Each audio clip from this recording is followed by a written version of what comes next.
This is a presentation for JettSen, a mobile sensor fusion platform for city knowledge abstraction. This is Yasushi Sakai from MIT Media Lab. And this is Andres Rico, also from the MIT Media Lab's City Science Group. And we co-authored this paper with Kent Larson, director of the City Science Group at the Media Lab. Okay, so let's dive in. The goal of this research is to build a sensor fusion system using e-assist spikes and to draw a platform for citizen engagement while presenting the broad application of the collected data. So it's often important to build consensus on the right questions as well as the solutions.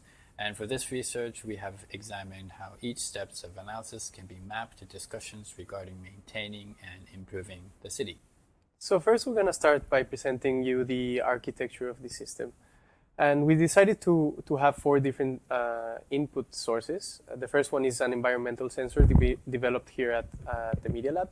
The second one is a commercial camera module for the Raspberry Pi, a commercial GPS module, and an internal bike sensor developed by Panasonic. These input sources are all connected to a Raspberry Pi, which is the brains of the system. And what the Raspberry Pi does is to collect the data and to store it in different data files with a CSV format and timestamps so that they can be easily accessible for different uses. So the prototype is built on a Panasonic Jetter e-bike. And as you see on the picture, we've mounted all of the sensors in a minimally invasive way for the user so that you could ride this bike as a normal bike.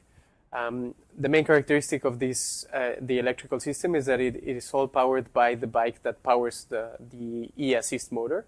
So that battery is at 26 volts, and this is connected to a 5-volt regulator, which then powers all of the system sensors and Raspberry Pi. So in order to classify the collected variables coming from all of these four different sensor sources, we decided to classify them within three categories. The first one is bike state variables. These are the variables that describe the interaction of the user with the bike, as well as different bike states. So you can find torque, speed, or battery life in these variables. The second one are environmental state variables. These variables are the ones that describe the environment that surrounds the bike while it's being used. So these are temperature, air humidity, and pressure. Atmospheric pressure. The last ones are geospatial state variables. These variables describe the knowledge that surrounds the bike in terms of space, so images, and in terms of location, so that's what the GPS is for. So as we know, we have a large amount of variables, and we want utility examples to test out the flexibility of this whole system, as well as using for rapid prototyping or urban planning interventions. Examples will be if we could map a pothole, that would lead to efficient allocations of resources like public budgeting, or building consensus on the sense of safety that will involve identifying commuter preferences and patterns of biking behavior. So in order to test this system, the prototype, and the knowledge abstraction framework that we just presented on the last slide, we created a use case that uses a simple k-means clustering algorithm on three different experiments.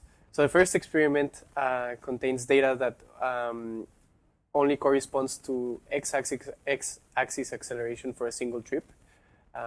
This means that it's a one-dimensional clustering algorithm. The second experiment is sensor fusion. So this fuses the sensor data that you see in the middle of the screen from 9 different variables. So that means that it's a 9-dimensional clustering algorithm.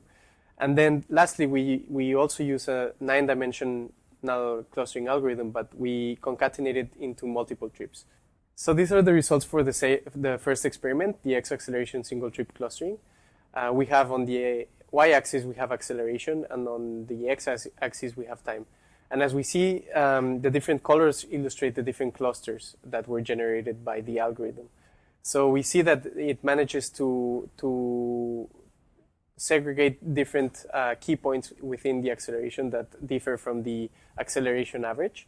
And this is an example of why we could use this algorithm and this data for addressing issues related to potholes, intersections or accidents in a city by combining this data with GPS.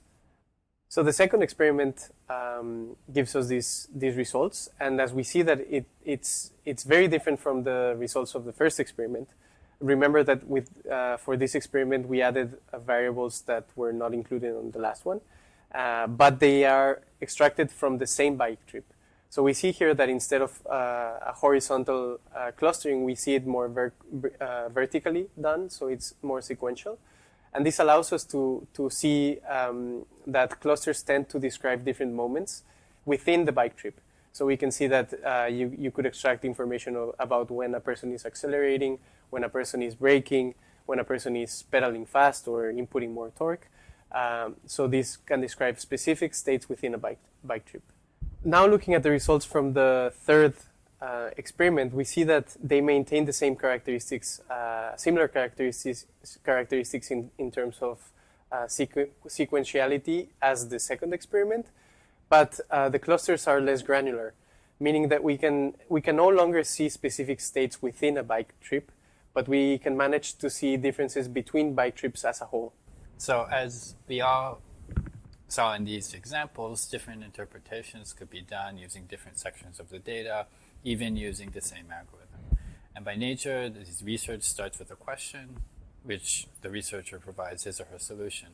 Criticism in smart city interventions point out that this very solution is overweighted and leading to biased research and data. So this research puts emphasis on how the system can be changed to engage and to be used as a tool to create dialogue with citizens.